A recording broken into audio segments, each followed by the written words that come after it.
Hello everyone. So today we are going to solve some PYQs of biotechnology chapter. तो start करते हैं question number 1 से। क्या दे रखा भाई? Match the organism with its use in biotechnology. Biotechnology में जिस हिसाब का यूज है उससे हमें करेक्ट मैच करना है। तो भाई यहाँ पे स्पेस बना के सबसे पहले मैं आपको ये समझा देती हूँ जो बायोटेक्नोलॉजी हमारे चैप्टर का नाम है उसका मतलब क्या होता है। ठीक है, देखो भाई जो चैप्टर का नाम होता है पहले वही क्लियर होना चाहिए, तभी हम आगे जो है चीज़ों को समझ पाते हैं। बायोटेक्नोलॉजी इसमें क्या होता है भाई? मान लो कि एक ऑर्गेनिज्म ए है, ठीक है, ये मैं बना देती हूं यहाँ पे।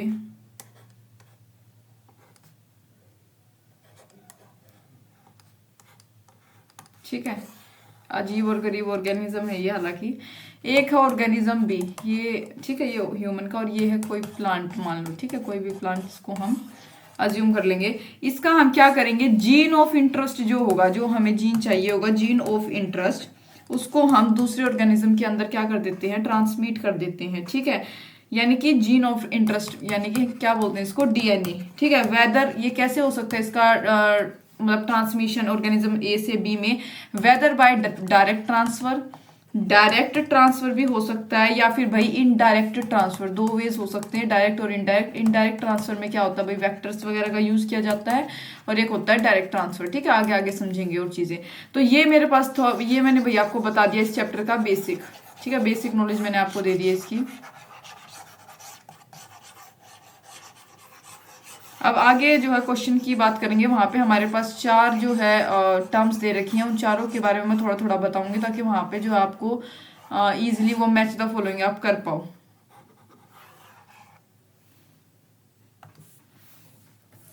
एक यहाँ पे दे रखा है भाई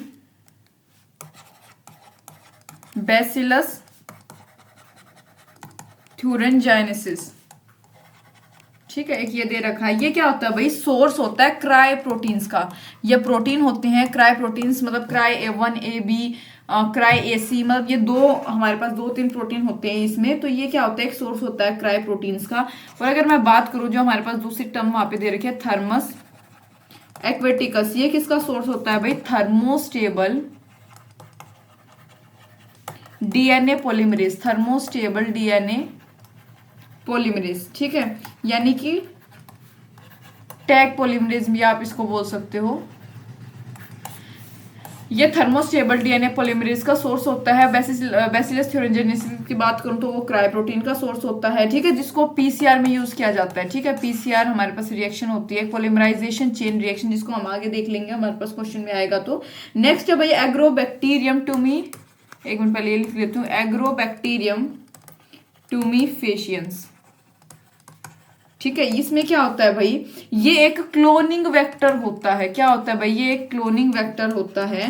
जो कंस्ट्रक्शन होता है पहले रिकम्बिनेंट डीएनए मॉलिक्यूल का, वो किसके द्वारा परफॉर्म किया जाता है भाई, जो नेटिव प्लास्मिड होता है, किसका, सैल्मोनेला टाइफिम्यूरियम का। ठीक है, तो अब मैं थोड़ा सा आपको बता देती हूँ, ये जो मैंने आपको बताया एंजाइम कौन सा, टैग पॉलीमरेज, इसके बारे में बता देती हूँ। जो एंजाइम है सबसे पहले डिस्कवर किसने किया था भाई, थॉमस ब्रोक ने इसको डिस्कवर किया था। कब, 1969 में। पहला जो रिकम्बिनेंट डीएनए था वो कंस्ट्रक्टेड बाय, वो पहला जो मैंने क्या बोला, first recombinant DNA. Recombinant DNA का मतलब क्या होता है भाई, जो जीन ऑफ, जिसमें मॉडिफिकेशंस की गई हो। ठीक है, रिकम्बिनेंट डीएनए किसके द्वारा जो है कंस्ट्रक्ट किया गया था, स्टैनली कोहेन एंड हर्बर्ट, या आ सकता है भाई ये साइंटिस्ट का नाम पूछे जो मैं बता रही हूँ, बोयर इन 1972। ठीक है, इन्होंने क्या किया था भाई, एक डीएनए के पीस को कट कर लिया था एक प्लास्मिड में से, जिसमें क्या था, एंटीबायोटिक रेजिस्टेंट जीन था। एंटीबायोटिक रेजिस्टेंट जीन का मतलब क्या होता है कि भाई जिसके खिलाफ एंटीबॉडीज ना बन सके। ठीक है, अदरवाइज भाई यहाँ पे मतलब उसी एंटीबायोटिक के अगेंस्ट जीन एंटीबॉडी बना दी उसने, तो उसको मार देगा, खत्म हो जाएगा। बैक्टीरियम में क्या किया था भाई, इन्होंने एक डीएनए के पीस को कट किया था एक प्लास्मिड से, जिसके पास क्या था, एंटीबायोटिक रेजिस्टेंट जीन था, बैक्टीरियम सैल्मोनेला टाइफिम्यूरियम में, एंड लिंक्ड, और उसको लिंक कर दिया था किससे, कौन से, किसके प्लास्मिड से उसका लिंक कर दिया था, ई कोलाई की। ठीक है, ई कोलाई के प्लाज्मिड से इसको लिंक कर दिया था। तो ये था मेरे पास जो है इसकी बेसिक नॉलेज मैंने आपको दे दी है। तो अब देख लेंगे करेक्ट ऑप्शन हमारे पास क्या आएगा। तो देखो भाई, बैसिलस मैंने अभी आपको बताया था क्या होगा। बैसिलस किसका सोर्स था भाई, क्राई प्रोटीन अभी बताया था मैंने। और मैं अगर बात करूँ थर्मस एक्विटिकस का, ये क्या बताया था मैंने, डीएनए पॉलीमरेज या टैग पॉलीमरेज जिसको हम बोल सकते हैं। एग्रोबैक्टीरियम टोमिफिशियंस क्या था, एक क्लोनिंग वेक्टर था। और सेल्यूनिया ये क्या है मेरे पास, construction of first DNA molecule, ये जो मैंने बताया था। तो यानी कि फर्स्ट का फोर्थ, ये हमारे पास जो करेक्ट ऑप्शन क्या होगा, ए होगा। मैं उम्मीद करती हूँ आपको समझ आ गया होगा, याद करना है बिल्कुल अच्छे से, इसको याद रख लेना। नेक्स्ट बात करेंगे भाई जेल इलेक्ट्रोफोरेसिस में separated DNA fragments can be visualised with the help of, देखो एक जेल इलेक्ट्रोफोरेसिस प्रोसेस होता है, उसमें जो सेपरेटेड डीएनए फ्रेगमेंट्स होते हैं हम किसकी मदद से उनको देख सकते हैं, can be visualised with the help of, किसकी मदद से विजुअलाइज कर सकते हैं हम उनको। रुको भाई, अभी जो हमें इससे रिलेटेड आपको टॉपिक ही समझा रही हूँ, ठीक है, जो 2-4 हमारे पास पूरा प्रोसेस होता है।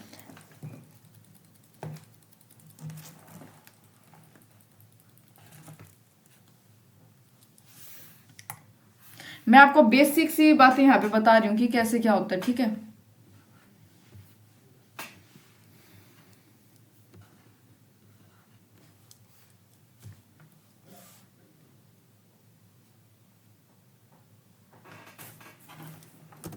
मैं आपको भाई जो है रिकॉम्बिनेंट डीएनए टेक्नोलॉजी के प्रोसेसेस बता रही हूँ, जिसमें कि सबसे पहला स्टेप होता है isolation of genetic material. Genetic material कौन सा है भाई हमारे पास यहाँ पे, डीएनए।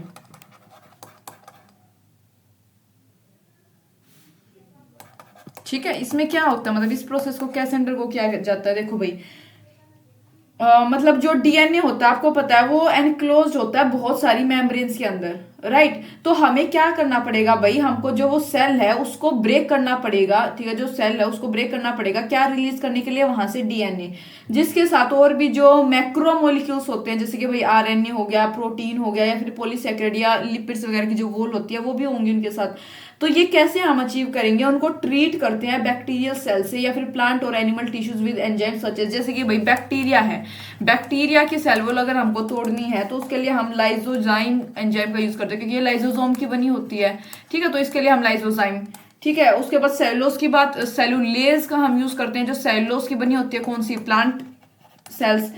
फंगस की मैं बात करूं, फंगस की सेल वॉल बनी होती है काइटिन की, तो इसको काइटिनेज, ठीक है, काइटिनेज एंजाइम का यूज करते हैं।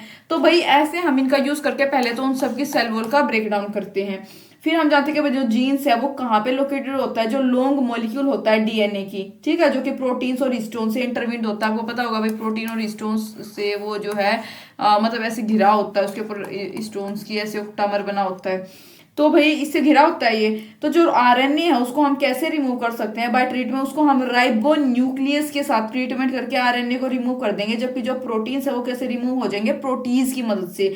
तो जितने भी मॉलिक्यूल्स होंगे अब वो रिमूव हो गए हैं अप्रोप्रिएट ट्रीटमेंट के लिए, और जो प्योरीफाइड डीएनए है वो अल्टीमेटली क्या हो गया भाई, प्रेसिपिटेट हो जाता है, ठीक है, आफ्टर एडिशन। अब देखो आइसोलेशन हमने कर लिया भाई डीएनए का, अब उसको निकालेंगे कैसे भाई, सेपरेशन दूसरे में होता है कि भाई हम सेपरेट कर लेते हैं किसको, अब सारी हमने अंदर वो एंजाइम्स वगैरह डाल दिया, वो सब कुछ खत्म कर दिया, उसमें प्रोटीन या फिर जितने मैक्रोमोलिक्यूल्स वगैरह थे सब कुछ खत्म हो गया, वहां पे सिर्फ डीएनए है, डीएनए वहां पे प्रेसिपिटेट हो जाता है। तो सेपरेशन ऑफ डीएनए किसके द्वारा होगा भाई, cold ethanol, by cold ethanol की मदद से, ठीक है। कोल्ड इथेनॉल को जब हम उसमें डाल देते हैं तो मतलब डीएनए को हम सेपरेट आउट कर देते हैं, रिमूव बाय स्पूलिंग प्रोसेस बोलते हैं। जब इथेनॉल, कोल्ड चिल्ड इथेनॉल में से अगर हम जब डीएनए को अलग करते हैं तो स्पूलिंग बोलते हैं। देखो 201 पेज पे अपनी एनसीईआरटी की बुक खोलो, वहां पे आपको डायग्राम भी दे रखा है, डायग्राम भी दिखा रखा है इसका, ठीक है। तो ये हमारे पास क्या होता है, स्पूलिंग प्रोसेस। अब अगर मैं नेक्स्ट की बात करूं कि अगला प्रोसेस हमारे मतलब अगला स्टेप कौन सा होता है, तो भाई वो होता है क्या, जेनेटिक सीजर्स या मॉलिक्यूलर सीजर्स की मदद से। हालांकि मैं यही, इसका कोई लेना देना तो है नहीं इस स्टेप से हालांकि, बट लेकिन चलो मैं ये आपको बता देती हूँ यहाँ पे एक छोटी सी बात जो है जेल इलेक्ट्रोफोरेसिस बताने से पहले ये समझा देती हूँ।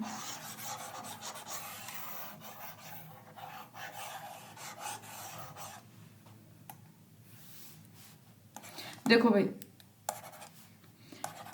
जेनेटिक सीजर्स या फिर मोलिकुलर सीजर्स, ऐसा कुछ आपके पास एनसीईआरटी की बुक में आप बहुत बार पढ़ोगे, इसमें चैप्टर में क्या होता है भाई, ये रेस्ट्रिक्शन एंडोन्यूक्लियसेस होते हैं। क्या मतलब कि इनके पास भाई रिकॉग्नाइजेशन साइट होती है एक, ठीक है, रिकॉग्नाइजेशन साइट होती है और ये हमेशा कट करते हैं at specific location. Specific location पे क्या करते हैं, ये कट करते हैं, ठीक है। जैसे कि मैं बात करूं न्यूक्लियस की, दो टाइप के होते हैं, एक होता है एक्सोन्यूक्लियस, एक होता है क्या, एंडोन्यूक्लियस, ठीक है। एक्सोन्यूक्लियस का क्या मतलब होता है भाई, जो एंड से डीएनए को, भैया ये डीएनए है, इसको भाई एंड से डिस्ट्रॉय करेगा ये। और एंडोन्यूक्लियस जो मैंने बताया, बीच बीच में से कोई भी स्पेसिफिक लोकेशन जो होगी ना, वहां से यहाँ से कट कर देगा, कोई स्पेसिफिक लोकेशन पे इसके पास रिकॉग्नाइजेशन साइट होती है, ठीक है। तो ये होता है। नेक्स्ट स्टेप होता है भाई फ्रेगमेंटेशन ऑफ डीएनए। डीएनए को हम काट लेते हैं, फ्रेगमेंटेशन कर लेते हैं डीएनए का जेनेटिक सीजर्स की मदद से, जो मैंने अभी आपको बताया, ठीक है। 3 स्टेप हमारे पास हो गए। अब मैं आपको बताने वाली हूँ नेक्स्ट हमारे पास होता है जेल इलेक्ट्रोफोरेसिस, ठीक है। क्या होता है भाई जेल इलेक्ट्रोफोरेसिस, हमारे पास नेक्स्ट है।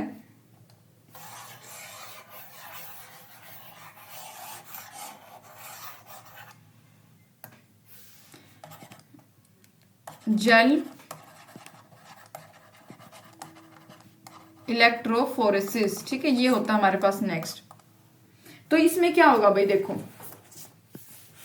जो कटिंग होती है डीएनए की वो किसके द्वारा होती है, मैंने बता दिया, रेस्ट्रिक्शन एंडोन्यूक्लियसिस के द्वारा, यानी कि मोलिकुलर सीजर्स वगैरह जिसको आप बोल सकते हो। तो ये फ्रेगमेंट जो है सेपरेट किए जाते हैं, एक टेक्निक है जिसका नाम होता है जेल इलेक्ट्रोफोरेसिस। देखो सिंस जो डीएनए फ्रेगमेंट होते हैं वो कैसे होते हैं भाई, आपको पता होना चाहिए, डीएनए हमेशा नेगेटिवली चार्ज मोलिक्यूल होते हैं। तो उनको हम कैसे सेपरेट कर सकते हैं भाई, forcing them to move toward anode. Anode क्या है भाई, पॉजिटिव, ठीक है, अपोजिट चार्ज एक दूसरे को अट्रैक्ट करते हैं। तो हम उनको कैसे सेपरेट कर सकते हैं, वो जो नेगेटिवली चार्ज मॉलिक्यूल है उनको हम क्या मूव, मतलब फोर्सली उनको मूव कराएं एनोड की तरफ, ठीक है, एक इलेक्ट्रिक फील्ड के अंडर, ठीक है, एक मीडियम में कोई भी। देखो आप अपनी एनसीईआरटी की बुक खोल के देख सकते हो, 198 पेज नंबर पे आपके पास ये डायग्राम भी दे रखा है यहाँ पे जेल इलेक्ट्रोफोरेसिस में, ठीक है। नाउअडेज जो मोस्ट कॉमनली यूज्ड मैट्रिक्स है, अगर मोस्ट, ये ऐसा भी पूछा जा सकता है भाई कौन सी मैट्रिक्स जो है यूज करी जाती है, वो होती है एगारोस। एगारोस, ठीक है, एगारोस बोला जाता है इसको, यानी कि रेड एल्गी होता है इसका मतलब। ये मैट्रिक्स जो है मोस्ट कॉमनली जेल इलेक्ट्रोफोरेसिस के लिए यूज की जाती है, जो कि एक नेचुरल पॉलीमर होता है भाई, इसको सीवीड से एक्सट्रैक्ट किया जाता है, ठीक है। जो डीएनए फ्रेगमेंट्स थे भाई जो कि सेपरेट हुए, वो मतलब जो सेपरेट होते हैं डीएनए भाई, वो पता है अपनी जो उनका साइज होता है ना, मतलब किसी का छोटा साइज है किसी का बड़ा है, उस बेसिस पे वो क्या होते हैं, सेपरेट होते हैं। ये भी आपके पास पूछा जा सकता है किस बेसिस पे वो जो है सेपरेट होते हैं, अकॉर्डिंग टू देयर साइज, ठीक है, through sieving effect provided by the agarose gel. तो साइज के अनुसार वो क्या होते हैं, देखो जो सबसे छोटे होंगे ना, जो सबसे स्मॉलेस्ट में बताऊं, बिल्कुल स्मॉलेस्ट वाले होंगे वो सबसे ज्यादा आगे होते हैं, ठीक है, स्मॉलेस्ट, और जो लार्जेस्ट होते हैं वो पीछे होते हैं, ठीक है। तो स्मॉलेस्ट आगे और लार्जेस्ट पीछे, तो इसके बेसिस पे ये सेपरेट हो जाते हैं, इनका सेपरेशन होता है। जब मैं देखो जैसे कि जो smaller the fragment size the father it move, जितना छोटा भाई फ्रेगमेंट का साइज होगा उतना ही दूर वो क्या करेगा, मूव करेगा। आप देखो भाई जो सेपरेटेड डीएनए फ्रेगमेंट से सेपरेट तो हो गए, उनको विजुअलाइज कैसे कर सकते हैं भाई, हम उनको स्टेनिंग के बाद विजुअलाइज करते हैं, ठीक है। और जिसको क्या बोला जाता है, स्टेनिंग द डीएनए, कंपाउंड से स्टेन करते हैं, उसके ऊपर वो कंपाउंड डालते हैं, क्या नाम होता है उसका, इथिडियम ब्रोमाइड। इथिडियम ब्रोमाइड से उसको स्टेन करते हैं, ठीक है, फॉलोड बाय एक्सपोजर, जिसके ऊपर हम क्या डालते हैं, यूवी रेडिएशन का एक्सपोजर भी कराते हैं, यूवी रेडिएशन, ठीक है। क्योंकि भाई आप कभी भी प्योर डीएनए फ्रेगमेंट्स को विजिबल लाइट के अंदर नहीं देख सकते बिना स्टेनिंग के, तो याद रखोगे। तो आपको क्या दिखेगा, एक ब्राइट ऑरेंज कलर बैंड दिखेगा, ठीक है। क्या इसके बाद क्या दिखेगा भाई, एक ब्राइट ऑरेंज कलर का बैंड दिखेगा आपको, ठीक है, किसका, बैंड ऑफ डीएनए, एक ethidium bromide stained gel expose to UV light. तो जो सेपरेटेड बैंड होंगे डीएनए के, उनको हम काट देते हैं, कहां से, उनको हम अलग कर लेते हैं एगारोस जेल से, और एक्सट्रैक्ट कर लेते हैं उस जेल पीस से। इस प्रोसेस का नाम होता है इल्यूशन ऑफ एगारोस जेल से। आप देखो पीछे चिल्ड इथेनॉल से निकाला तो उस प्रोसेस का नाम था स्पूलिंग। अब भाई आप इसको एगारोस जेल से निकालते हो तो इसका नाम क्या होता है, इल्यूशन। दोनों टर्म ध्यान रखोगे, मैंने दोनों एक साथ भी बता दिए, अलग अलग भी बता दिए थे। तो जो डीएनए फ्रेगमेंट्स है वो प्योरीफाई हो जाएंगे इस वे में, used in constructing recombinant DNA by joining them with cloning vector. तो देखो भाई मैंने आपको पूरा प्रोसेस बता दिया भाई अब इसका, ठीक है। ये क्वेश्चन में तो हमसे सिर्फ ये पूछा था कि इथिडियम ब्रोमाइड आएगा, बस ये पोर्शन हमारे से क्वेश्चन में पूछा गया था, लेकिन मैंने आपको A to Z सारे स्टेप बता दिए हैं रिकॉम्बिनेंट डीएनए टेक्नोलॉजी के। तो भाई अब मेरे को नहीं लगता कि इस क्वेश्चन का आंसर मुझे खुद देने की भी जरूरत है, आपको पता होना चाहिए फर्स्ट इथिडियम ब्रोमाइड इन यूवी रेडिएशन। तो भाई हमारे पास करेक्ट ऑप्शन ए है।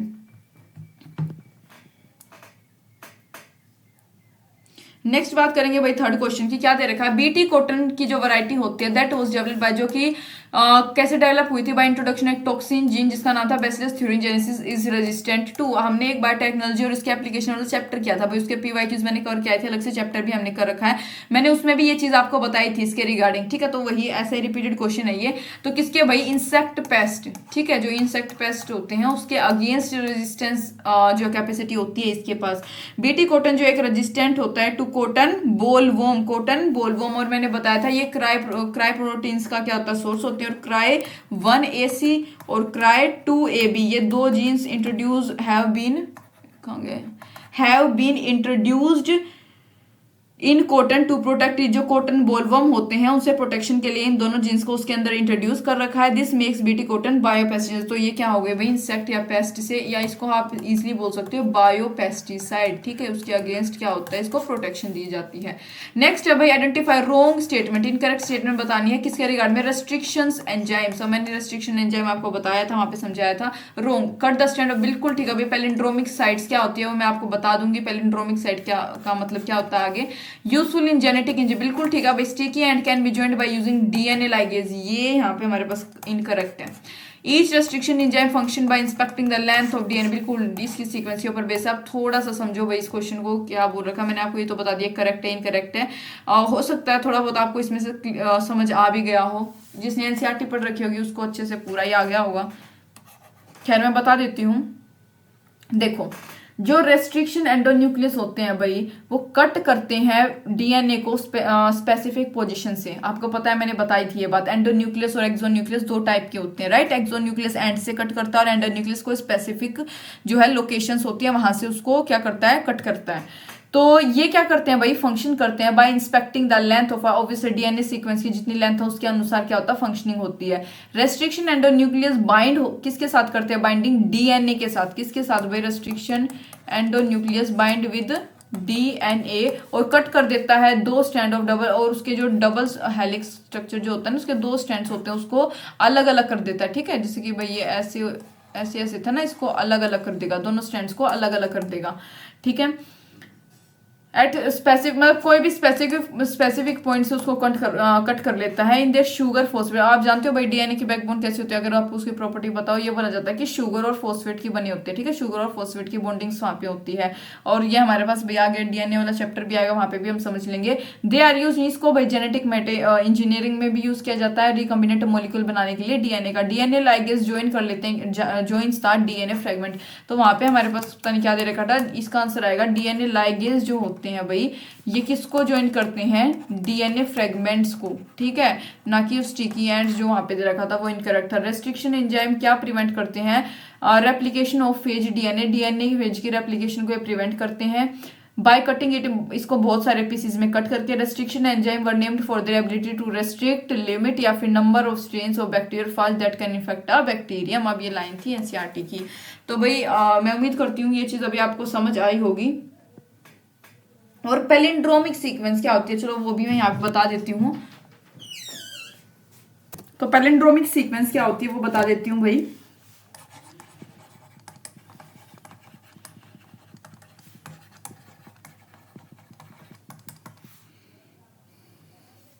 देखो जैसे कि आपको पता होगा कि भाई जो यहाँ पे हमारे पास दोनों स्ट्रैंड्स होते हैं, एक होता है 5 to 3 एक होता है 3 से 5, ठीक है।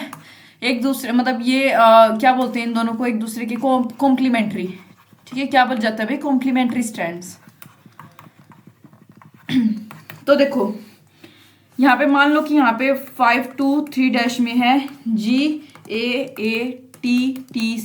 तो 3 से 5 में जो इनके अपोजिट होंगे वो आएंगे, जैसे G के अगेंस्ट C, TT यहाँ पे टी के अगेंस्ट ए जी। आपको भाई पता होना चाहिए, ये बातें शायद आपको पता होगी, प्यूरिन्स जो होते हैं, प्यूराइंस वो जो है पिरिमिडाइंस के जो है पिरिमिडाइन से डायरेक्टली वो मतलब इक्वल होते हैं। Purines is equal to पिरिमिडाइंस।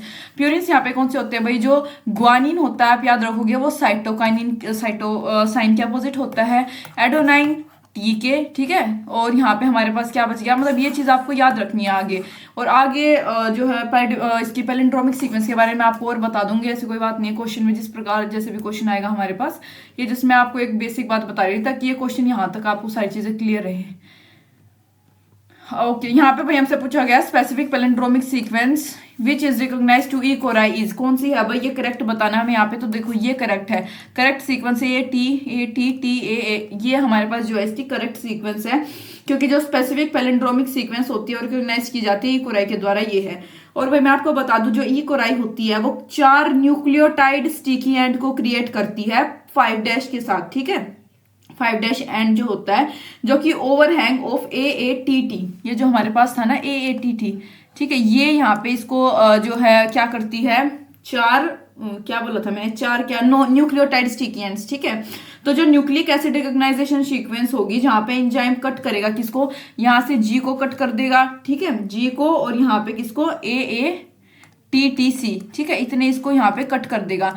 तो यहाँ पे हमारे पास क्या होगा, where the enzyme cuts which has palindromic complementary sequence of C, इसके अगेंस्ट G के अगेंस्ट C आ जाएगा भाई, और यहाँ पे क्या आएगा TTAAG, ठीक है। मतलब बेसिकली ये होता है। और आप मतलब पैलिंड्रोमिक सीक्वेंस के बारे में आगे थोड़ा सा और बताऊंगी आपको, ठीक है। नेक्स्ट है भाई जो sequence that controls the copy number of linked DNA in the vector stem line, क्या बताना वो सीक्वेंस जो किसे कंट्रोल करे भाई, कितने कॉपी नंबर किसी भी लिंक्ड डीएनए के एक वेक्टर में बनते हैं, उसको क्या बोला जाता है भाई, क्या नाम होता है उस सीक्वेंस का। तो भाई ओराई साइट इसको बोला जाता है, यानी कि ओरिजन साइट बोला जाता है, जहां जो मतलब यही कंट्रोल करती है किसको, कि कितनी कॉपीज जो है डीएनए मतलब लिंक डीएनए की बनती हैं, ठीक है। देखो ध्यान से सुनो, क्योंकि ओराई सीक्वेंस जो होती है वो रिस्पॉन्सिबल होती है for controlling copy number of linked DNA किसमें, वेक्टर में। Ori that is origin of replication होता है भाई, इसका मतलब क्या होता है,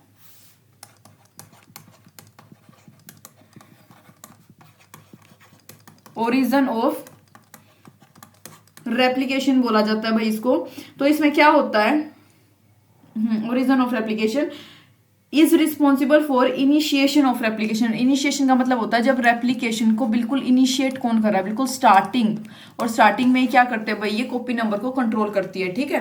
पैलिंड्रोमिक सीक्वेंस थोड़ा सा मैंने आपको बता दिया था, रिकॉग्नाइजेशन साइट होती है भाई पर्टिकुलर की, भाई इस साइट का जब वो हम जो अपना न्यूक्लियस की मदद से, मोलिकुलर सीजर की मदद से जिसको कट करते हैं। सिलेक्टेबल मार्कर भी एक टर्म होती है जो मैं बताऊंगी आपको आगे। तो देखो और मैं थोड़ा सा एक्स्ट्रा बता देती हूँ, जो हाई एटी कंटेंट होता है उसकी वजह से क्या होता है भाई, लो थर्मोडायनेमिक स्टेबिलिटी हो जाती है उस रीजन में, ठीक है, जो अकाउंट करता है for its role in the process of replication, ठीक है। बेसिकली ये बात हमारे एनसीईआरटी से बाहर है, तो हमें पढ़ने की जरूरत नहीं है इतना। अच्छा देखो आगे आ गया, मैं बताने वाली थी selectable marker is use to selectable marker का काम क्या होता है। तो इसी क्वेश्चन से ये चीज समझ आ जाएगी आपको, या आइसोलेशन वाला नहीं होगा। हेल्प इन एलिमिनेटिंग बिल्कुल करेक्ट है भाई, किसके एलिमिनेशन में, जो नॉन ट्रांसफॉर्मेंट्स होते हैं उसके एलिमिनेशन में मदद करते हैं सिलेक्टेबल मार्कर।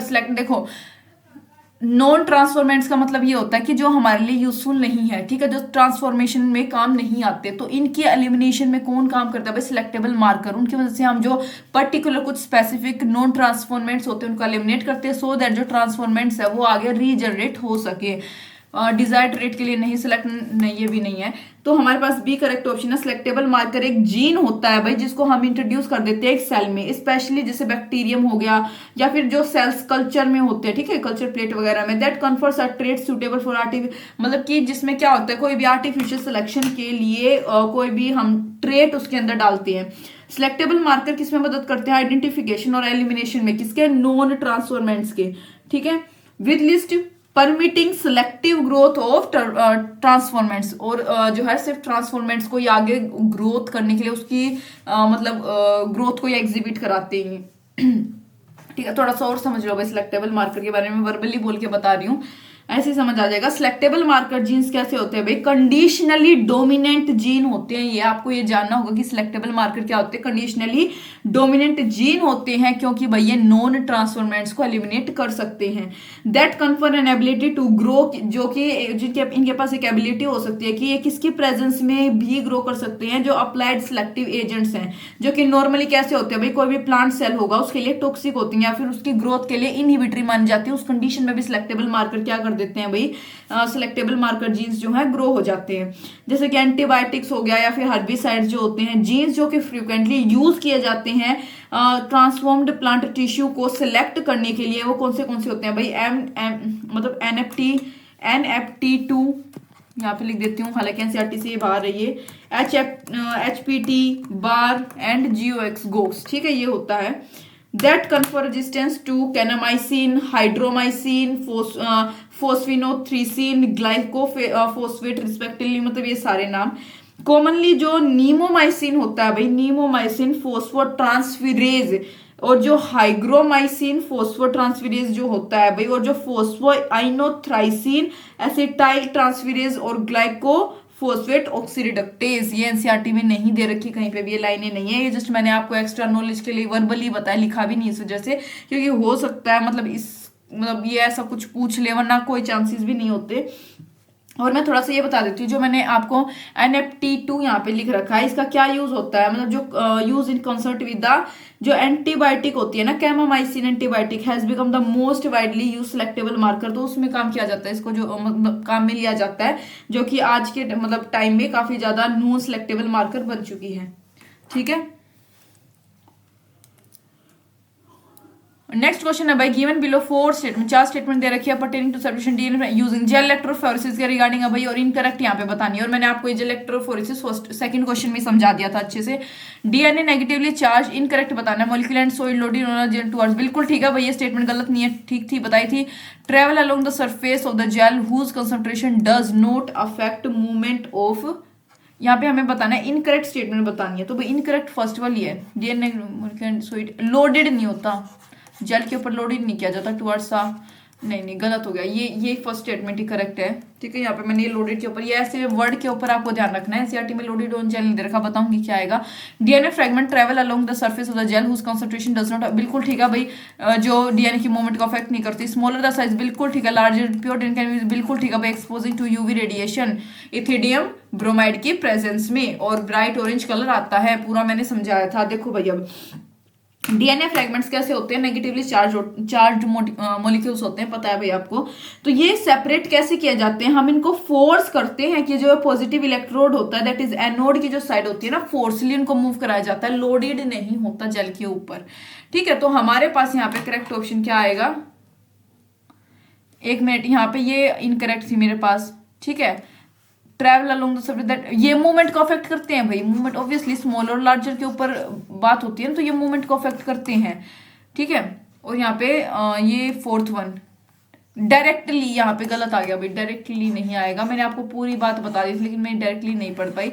यहाँ पे मेरे हिसाब से तो सिर्फ एक ही जो ये थर्ड स्टेटमेंट है यही करेक्ट है, इनकरेक्ट स्टेटमेंट, यानी ये फर्स्ट सेकंड और फोर्थ मेरे हिसाब से तीनों इनकरेक्ट है, तो ये ए ऑप्शन करेक्ट होगा। देखो, प्योर डीएनए को कभी भी हम विजुअलाइज कर ही नहीं सकते, प्योर डीएनए कभी भी ऐसे विजुअलाइज नहीं होता, डायरेक्टली यूवी रेडिएशन के उसको इथिडियम ब्रोमाइड में डालना पड़ता है, उसके बाद उसके ऊपर यूवी रेडिएशन डालनी पड़ती है, उसके बाद उसमें कुछ कलर दिखाई देता है, मतलब प्योर डीएनए फिर भी विजुअलाइज नहीं होता, ठीक है। और ये भाई ये मूवमेंट को तो बिल्कुल अफेक्ट करते हैं, बेसिक कंसंट्रेशन के हिसाब से तो होता है, कितना मतलब कितना बड़ा है कितना छोटा, उसके हिसाब से मूवमेंट होती है, राइट। तो हमारे पास जो है 8th का करेक्ट ऑप्शन क्या आएगा, ए आएगा।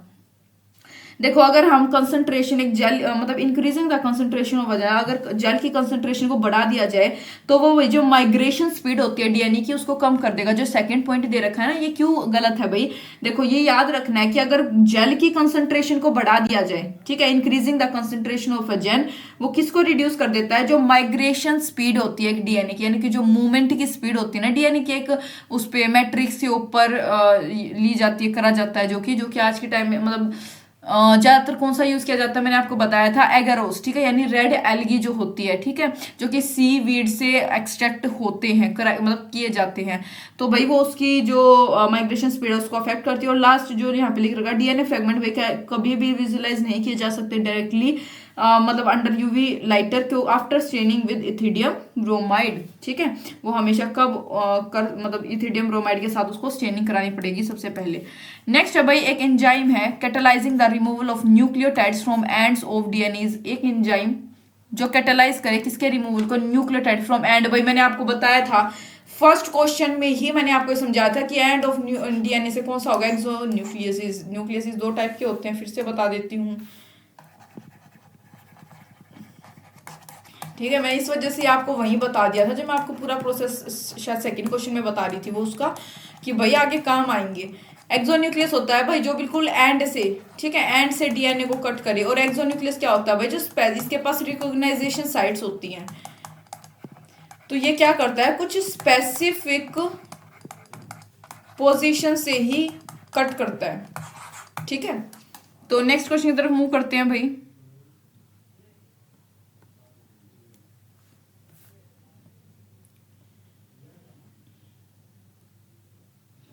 नेक्स्ट क्वेश्चन क्या है भाई, 10th, match the following enzyme with their function, इनके फंक्शंस के साथ। एंडोन्यूक्लियस क्या आएगा भाई, आपको पता होना चाहिए। अब रिमूव न्यूक्लियोटाइड, बिल्कुल ठीक है। एक्सोन्यूक्लियस क्या आएगा, बिल्कुल ठीक है, थर्ड, ठीक है।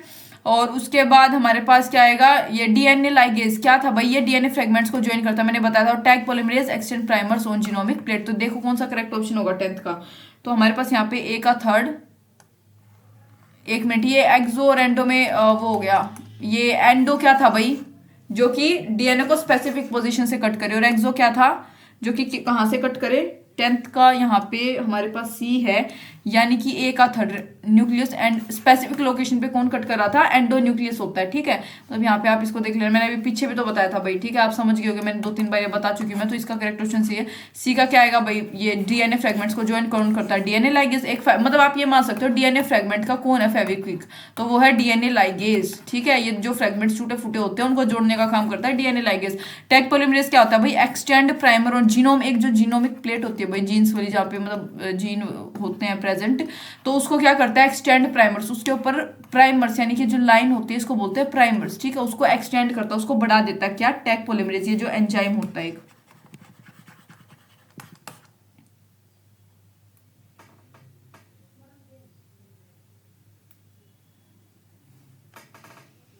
देखो, और मैं थोड़ा सा बोलकर भी बता देती हूँ इस टॉपिक के बारे में, हर एक पॉइंट को, ठीक है, जो भी हमारे पास चारों तरीके, हालांकि चारों मैंने आपको पहले बता दिए थे ये, स्टिल हम एक बार फिर से रीड आउट कर लेते हैं। देखो, रेस्ट्रिक्शन एंडोन्यूक्लियस जो होते हैं वो क्या करता है, क्लीव्स डीएनए इन, मतलब वो डीएनए को क्या कर देता है, फ्रेगमेंट्स में काट देता है, ठीक है। एट और नियर कोई भी स्पेसिफिक ऑर्गेनाइजेशन साइट के पास या उसके ऊपर विद इन द मॉलिक्यूल, जिसको बोलते हैं रेस्ट्रिक्शन साइट्स बोला जाता है। रेस्ट्रिक्शन एक्सोन्यूक्लियस की बात करूँ तो वो न्यूक्लियोटाइड को कहाँ से कट करता है, एक ही बार काटता है, यानी कि 3 एंड से 5 एंड की तरफ, ठीक है, डीएनए को और आरएनए चेन्स को, ठीक है, एंड से। डीएनए लाइगेज की बात करूँ तो ये फैसिलिटेट करता है किसे, डीएनए स्ट्रैंड्स की ज्वाइनिंग को together by catalysing the formation of a phosphodiester, एक फोस्फोडाइस्टर बॉन्ड की मदद से। टैग पॉलीमरेज मैंने आपको बताया था, एक थर्मोस्टेबल डीएनए पॉलीमरेज 1 होता है, जिसका नाम कब मतलब नेम्ड आफ्टर व्हाट, थर्मोफाइलिक बैक्टीरियम, ठीक है, थर्मस एक्विटिकस, जो मैंने फर्स्ट क्वेश्चन में बताया था कि भाई किसका क्या सोर्स था जब हम पढ़ रहे थे। From which it was originally isolated by, मतलब ओरिजिनली कहाँ से आइसोलेट किया गया था, काइन इट ऑल, मतलब एलसी में लिख देती हूँ, आपको नहीं समझ आया होगा।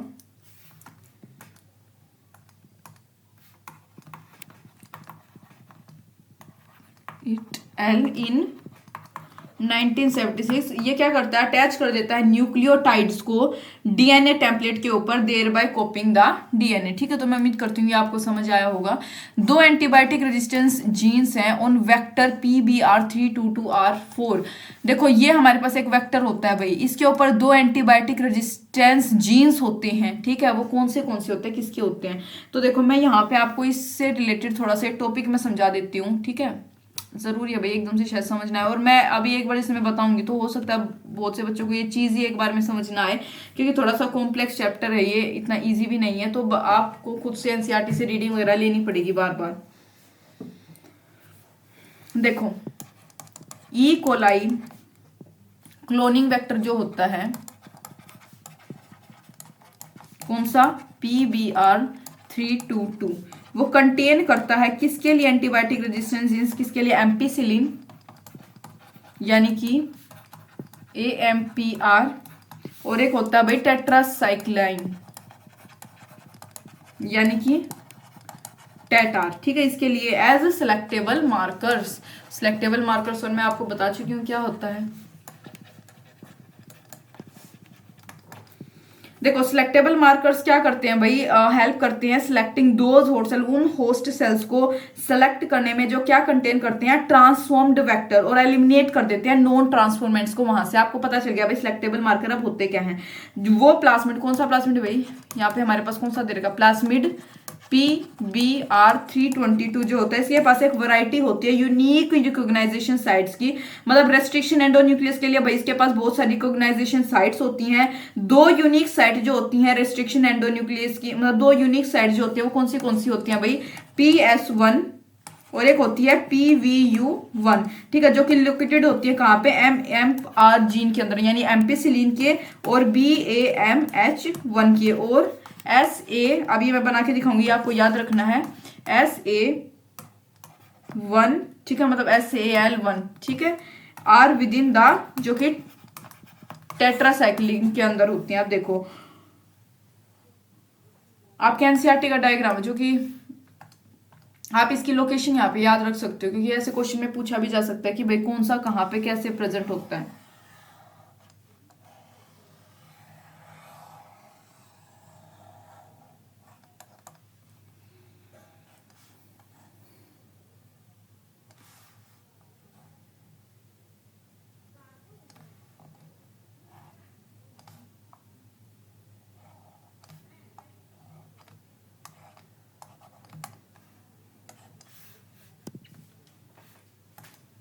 देखो भाई सबसे ऊपर यहाँ पे क्या होता है,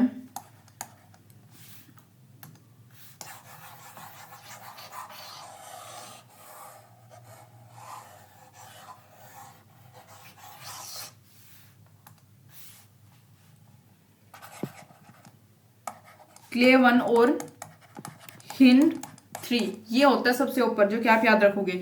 यहाँ पे ये वाला होता है BAMH1, ठीक है, ये यहाँ पे क्या होता है SAL1, और इसकी ये दोनों किसके अंदर आते हैं भाई, रेजिस्टेंस दोनों टेट्रासाइक्लिन, ठीक है, टेट्रासाइक्लिन के अंदर आती है। और ये क्या है भाई PBR, ये वो अपना प्लास्मिड है, ठीक है, 322 का। अब भाई एम्पिसिलिन के अंदर मैं बात करूं, एम्पिसिलिन के अंदर दो कौन से होते हैं, एक होता है PST1 और एक होता है PVU1, ये मैंने आपको बताया था, ठीक है। ये होती है भाई ORI यानी ओरिजिन और रेप्लिकेशन, जो साइट मैंने बताई थी वो होता है। यहाँ पे होता है ROP, रोप से आप याद रख सकते हो। इसमें कौन से वो रेजिस्टेंट वो होती है PVU सेकंड, ठीक है। तो आप ये याद रखोगे, क्योंकि आपसे नॉर्मली ऐसा पूछा जा सकता है टेट्रासाइक्लिन में कौन से दो हैं, टेट्रासाइक्लिन एम्पिसिलिन में कौन से हैं, रूप में कौन से हैं भाई, ठीक है, ऊपर यहाँ पे कौन से प्लास्मिड में, तो ये आप इसकी लोकेशन वगैरह सब याद रखना, ठीक है। जो इंसर्ट, और एक और पॉइंट यहाँ पे मैं थोड़ा सा एक्स्ट्रा बता देती हूँ, इंसर्शन जो होता है DNA फ्रेगमेंट का भाई, insertion of DNA fragment into plasmid के अंदर यूजिंग कौन से एंजाइम की मदद से, PST1 और PVU1 places the DNA insert with in the gene, कौन से जीन के अंदर आएगा, ऑब्वियसली भाई एम्पिसिलिन के अंदर आएगा, क्योंकि ये दोनों इसके अंदर हैं, ठीक है। जो कि एम्पिसिलिन को मतलब जो हमारे पास था ये, इसको क्या बना देते हैं, नॉन फंक्शनल बना देते हैं भाई। ये क्या बन जाएगा, नॉन फंक्शनल, ठीक है। तो बैक्टीरियल सेल्स जो कंटेन करती है such a recombinant PBr322 will be enable to, वो अनेबल होंगी कहाँ पे ग्रो करने में, किसके प्रेजेंस में, एम्पिसिलिन के, लेकिन वो ग्रो कर सकेंगी टेट्रासाइक्लिन। अब इसके अगेंस्ट ही रेजिस्टिविटी पावर होगी, मतलब कैपेबिलिटी होगी, तो वो एम्पिसिलिन में ग्रो नहीं कर पाएंगी, लेकिन वो टेट्रासाइक्लिन में ग्रो करने के लिए कैपेबल होंगी, ठीक है। तो ये बात कहना चाह रहा है कि जिसके अगेंस्ट जो भी रेजिस्टिविटी होगी। तो भाई अब यहाँ पे मैंने आपको आंसर बता दिया, तो अब मतलब मैंने आपको पूरा समझा दिया, तो अब आपको इसका आंसर पता होना चाहिए पढ़ते ही कि क्या आएगा। मैंने अभी आपको दो बार बोलिए एम्पिसिलिन और टेट्रासाइक्लिन, ये आएगा, राइट। तो मैंने अभी पढ़ा के आई हूं, तो अभी पता होना चाहिए। Which one of the following equipment is essentially required for growing microbes, कौन से इक्विपमेंट की जो है इसेंशियली, मतलब बिल्कुल बहुत, मतलब उसके बिना तो भाई हो ही नहीं सकता, मतलब ये जो प्रोसेस है, टेक्निक जो आगे अंडरगो नहीं कर सकते। इसेंशियली रिक्वायर्ड फॉर किस काम के लिए, माइक्रोब्स को एक लार्ज स्केल पे ग्रो करने के लिए, यानी कि इंडस्ट्रियल प्रोडक्शन ऑफ एंजाइम के लिए कौन से इक्विपमेंट की इसेंशियली रिक्वायरमेंट होती है वो बताना है। तो BOD इनक्यूबेटर नहीं, ये नहीं होता, ये होता है भाई, ये क्या होता है भाई, बायोलॉजिकल ऑक्सीजन डिमांड। ये मैंने आपको एक चैप्टर में पढ़ा रखा है बायो में। बायोलॉजिकल ऑक्सीजन डिमांड का क्या मतलब होता है भाई, कि जितना ज्यादा मतलब दूषित पानी होगा, मतलब उसके अंदर उतना ही क्या ऑक्सीजन की डिमांड बढ़ती है। ठीक है, तो ये एक एज इंडिकेटर भी इसको यूज किया जाता है कि भाई वाटर में कितना ज्यादा भाई ऑर्गेनिक इनऑर्गेनिक मैटर है, नहीं है। एक स्लज डाइजेस्टर, ये भाई जो प्राइमरी जो स्लज वाला हम पढ़ते हैं ना सीवेज ट्रीटमेंट में, तो उसमें ये हम पढ़ते हैं स्लज डाइजेस्टर वगैरह। ठीक है, ये चीजें वहां पे एक ये टैंक है, एज अ टैंक इसको यूज किया जाता है, मतलब पानी की सफाई के लिए पूरा प्रोसेस होता है। इंडस्ट्रियल ओवन, बायोरिएक्टर, भाई बायोरिएक्टर यहाँ पे हमारे पास इसका करेक्ट ऑप्शन होता है, बायोरिएक्टर का यूज किया जाता है। देखो, एंजाइम को एक लार्ज क्वांटिटी में प्रोड्यूस करने के लिए जो इक्विपमेंट की रिक्वायरमेंट होती है वो होते हैं बायोरिएक्टर्स। लार्ज स्केल प्रोडक्शन क्या इन्वॉल्व करती है भाई, बायोरिएक्टर्स का यूज। नोट करना है एक चीज आपको, कौन सी है ये, मतलब बेसिकली याद रखनी है। 1990 में एंडरसन और कौन से थे भाई दूसरे, स्क्वार्स। ठीक है, उन्होंने लाइसेंस किया था पेटेंट, मतलब पेटेंट का मतलब होता है कि भाई उनके पास अथॉरिटी थी उसकी, मतलब लाइसेंस ली for the rotating wall bioreactor technology, और फाउंडेड उन्होंने क्या, सिंथिकॉन मतलब ये increase in Houston Texas too, मतलब बेसिकली ये डिवाइस कुछ उन्होंने जो है क्या किए थे, मतलब डिवाइस मतलब उस कॉमर्शलाइजेशन को, इंडस्ट्रियलाइजेशन को डिवाइस करने के लिए उन्होंने कुछ मतलब काफी सारी क्रांति लाई थी बेसिकली उस टाइम पे इस फील्ड में। ठीक है, ये हमारे एनसीईआरटी में नहीं है, बस आपसे पूछा जाएगा तो ये पूछा जाएगा जो मैंने आपको नाम बता दिया, एंडरसन और स्क्वाड्स, इससे ज्यादा कुछ नहीं पूछेंगे आप बायोरिएक्टर से रिलेटेड आपको। नेक्स्ट है भाई, following statement describe the characteristic of enzyme. Restriction endonuclease के भाई कैरेक्टरिस्टिक दे रखे, आइडेंटिफाई करना, इनकरेक्ट। अब आपको एंडो एंड एक्सो दोनों ही पता है अच्छे से, तो भाई आपको क्या बताना है इसमें, इनकरेक्ट बताना है। एंजाइम का डीएनए मॉलिक्यूल आइडेंटिफाइड, बिल्कुल ठीक है भाई, स्पेसिफिक पोजीशन होती है। Enzyme identified within the DNA, बिल्कुल ठीक है। Enzyme DNA specific at cut, बिल्कुल गलत है भाई। बाइंड्स डीएनए स्पेसिफिक पे तो एक्सोन्यूक्लियस होगा ना, और cuts only one of the, नहीं एक कोई एक कट नहीं होती, दोनों ही, दोनों के ऊपर कट लगते हैं। Enzyme cut the sugar phosphate backbone and, बिल्कुल ठीक है भाई, स्पेसिफिक साइड पे होता है। ईच स्टैंड, बिल्कुल ठीक है, यहाँ पे ओनली वन दे रखा है, ये गलत है।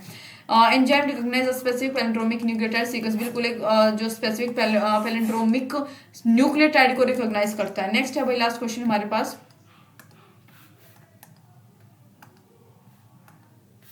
which of the following which of the following is commonly used as a vector, कौन से को यूज किया जाता है for introducing a DNA fragment को, अगर ह्यूमन के लिम्फोसाइट में इंट्रोड्यूस करना है भाई तो उसके लिए कौन से वेक्टर का यूज किया जाता है, ये बताना है।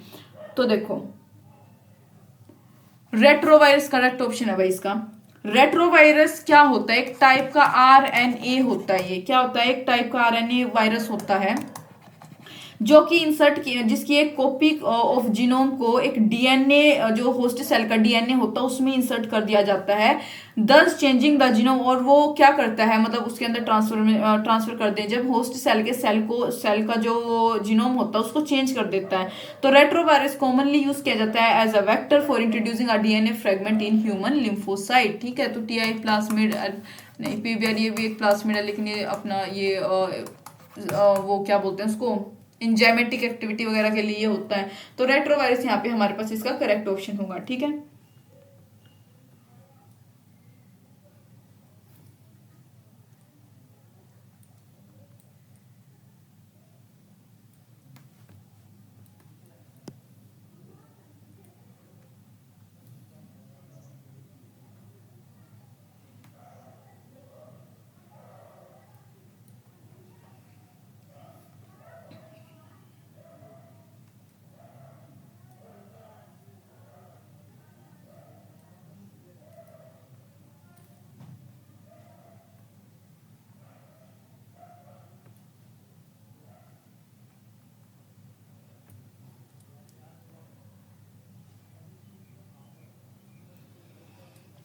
भाई हाँ, यहाँ पे जो मैं आपको बोल रही थी पैलिंड्रोमिक सीक्वेंस के बारे में, उसके लिए वो मैंने आपको बता दिया था कि भाई कैसे क्या होते हैं, उसके कॉम्प्लीमेंट्री सीक्वेंस होते हैं, लेकिन आपको यहाँ पे प्यूरिन्स और पैरामिडाइन्स ये दोनों चीजें क्लियर होनी चाहिए। प्यूरिन्स में क्या आता है भाई, एडिनाइन होता है यानी कि ए, और इसमें होता है ग्वानाइन, ठीक है, ग्वानिन यानी कि जी, ये दो होते हैं। और पैरामिडाइन्स में अगर मैं बात करूं तो इसमें क्या होते हैं, साइटोसाइन, और क्या होता है यानी सी से, और एक होता है थाइमाइन, ठीक है, यानी टी से जिसको रिप्रेजेंट करते हैं। और एक भाई यूरेसिल भी हो जाता है कई बार कंडीशन में, तो हमेशा याद रखोगे ए जो है वो टी के कॉम्प्लीमेंट्री होगा और यहाँ पे जी जो है सी के कॉम्प्लीमेंट्री होता है, ठीक है, ये आप याद रखोगे हमेशा। तो भाई इसी के साथ जो है हमारा चैप्टर फिनिश हो गया है। उम्मीद है आपको भाई ये समझ आया होगा, मतलब पीवाईक्यूज वगैरह। भाई मैं आपको एक छोटा सा टॉपिक और बताना चाहती हूँ, मतलब पीसीआर जो मैंने आपको बोला था, पोलिमराइजेशन चेन रिएक्शन के बारे में मैंने आपको कुछ बताया था, वो मैं बता देती हूँ कि उसका क्यों, मतलब किस कंटेक्स्ट में वो क्या टेक्निक होती है, कहाँ यूज में आती है वो, ठीक है, एक बार वो थोड़ा सा समझ लो। पीसीआर क्या होता है भाई, एक टेक्निक होती है फॉर एंजाइमेटिकली रेप्लिकेटिंग डीएनए, उस मतलब किस वो जो डीएनए एंजाइमेटिकली रेप्लिकेट होता है उसके लिए पीसीआर की एक टेक्निक होती है विदाउट यूजिंग जिसका यूज किया जाता है बिना किसी लिविंग ऑर्गेनिज्म के, मतलब यूज के बगैर इसको, इस टेक्निक को किया जाता है।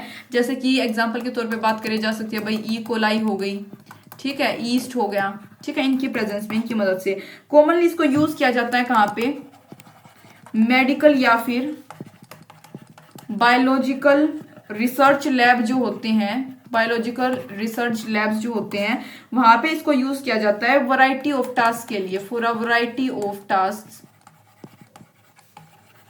बहुत से कामों के लिए। जैसे कि क्या हो सकता है भाई, जैसे कि डिटेक्शन करना हो किसी भी हेरिडिटरी डिसीज का, डिटेक्शन ऑफ हेरिडिटरी डिसीज क्या होता है भाई, जो पेरेंट्स से ऑफ स्प्रिंग में कोई डिसीज ट्रांसमिट होती है, आगे ट्रांसफर होती है, ठीक है, और या फिर आइडेंटिफिकेशन करना हो किसका, किस चीज का, जेनेटिक फिंगरप्रिंट्स का आइडेंटिफिकेशन हो, जो फिंगरप्रिंट्स वगैरह मैच करे जाते हैं भाई, उसके काम में भी इसको यूज किया जाता है, ठीक है।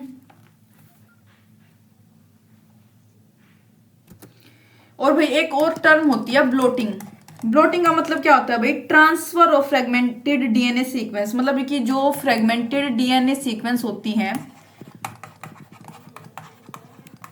उनका ट्रांसफॉर्मेशन, ठीक है, कहां पे, टू द नाइट्रोसेलुलोज मेम्ब्रेन या फिर नाइलॉन की मेम्ब्रेन के पास, ठीक है। जो ये प्रोसेस कैसे होता है भाई, या तो इलेक्ट्रो ब्लोटिंग एक प्रोसेस होता है, फिर कैपिलरी ब्लोटिंग, एनसीईआरटी में नहीं दे रखा, मतलब ये दो प्रोसेस के द्वारा ब्लोटिंग का प्रोसेस हो सकता है। ब्लोटिंग क्या होता है, ट्रांसफर करना किसका, फ्रेगमेंटेड डीएनए सीक्वेंस का ट्रांसफर कहां पे, नाइट्रोसेलुलोज मेम्ब्रेन या फिर नाइलॉन की जो मेम्ब्रेन होती है। डीएनए मॉलिक्यूल क्या होता है भाई, सैचुरेटेड होता है, इसको हम सैचुरेटेड कैसे बनाते हैं, NaCl यानी कि सोडियम क्लोराइड की सोल्यूशन की मदद से, और परमानेंटली फिक्स्ड यूजिंग, और परमानेंटली फिक्स कैसे करते हैं, या तो यूवी रेडिएशन का यूज करते हैं या फिर ड्राइंग के मेथड को यूज करते हैं, ठीक है। तो अब जो है मैंने आपको मोस्ट ऑफ द चैप्टर भाई समझा दिया, जो आपके पीवाईक्यूज में भी नहीं दे रखे थे वो भी मैंने एक्स्ट्रा चीजें बता दी, जैसे पैलिंड्रोमिक, प्यूराइंस वगैरह, और पूरा मैंने आपको डीएनए रिकॉम्बिनेंट डीएनए का प्रोसेस भी बताया। हालांकि क्वेश्चन में हमारे सिर्फ जेल इलेक्ट्रोफोरेसिस से रिलेटेड क्वेश्चन आ रहे थे, लेकिन मैंने आपको पूरा स्टेप वाइज वो भी चीज समझा दी है। तो भाई मैं उम्मीद करती हूँ आपको कुछ मदद हुई होगी। तो थैंक यू फॉर वॉचिंग।